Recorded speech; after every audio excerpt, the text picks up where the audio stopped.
হরে কৃষ্ণ। শ্রী শ্রী চৈতন্য চরিতামৃত মধ্যলীলা দশম পরিচ্ছেদ পরবর্তী অংশ।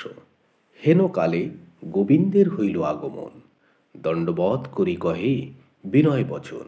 গোবিন্দ দাস শূদ্র বংশজ এই বৈষ্ণব পূর্বে শ্রীপাদ ঈশ্বরপুরীর অর্থাৎ মহাপ্রভুর গুরুর সেবক ছিলেন।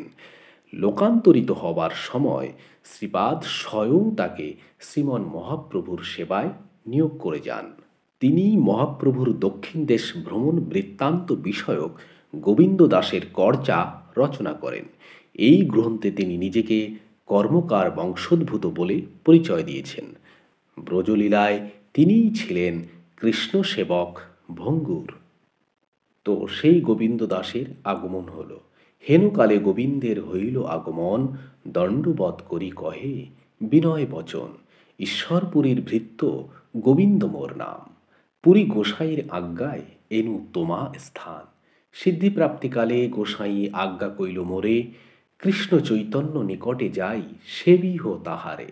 কাশীশ্বর আসিবেন তীর্থ দেখিয়া, প্রভু আজ্ঞায় মুই এনু তোমা পদে ধায়া। কাশীশ্বর গোসাই শ্রীপাদ ঈশ্বরপুরীর শিষ্য।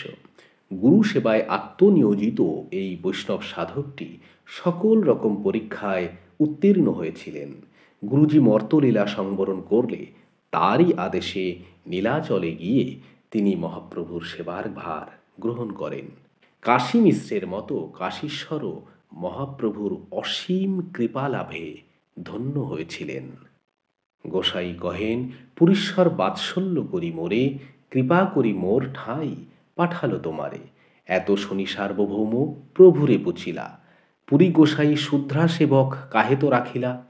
প্রভু কহে ঈশ্বর হয় পরম স্বতন্ত্র, ঈশ্বরের কৃপা নহে বেদ পরতন্ত্র। ঈশ্বরের কৃপা কখনো শাস্ত্র নির্দেশ মেনে আসে না। ঈশ্বরের কৃপায় জাতি কুল নাহি মানে, বিদুরের ঘরে কৃষ্ণ করিল ভোজনে। স্নেহ সেবাপেক্ষা মাত্র শ্রীকৃষ্ণ কৃপার, স্নেহবশ হয়া করে স্বতন্ত্র আচার। মর্যাদা হইতে কোটি সুখ স্নেহ আচরণে, পরমানন্দ হয় যার নাম শ্রবণে। এত বলি গোবিন্দেরে কইল আলিঙ্গন, গোবিন্দ করিল সবার চরণ বন্দন। প্রভু কহে, ভট্টাচার্য করহ বিচার। গুরুর কিঙ্কর অর্থাৎ গুরুর সেবাদাস হয় মান্য আপনার, অর্থাৎ গুরুর যিনি সেবাদাস তাকে তো মান্য করা উচিত।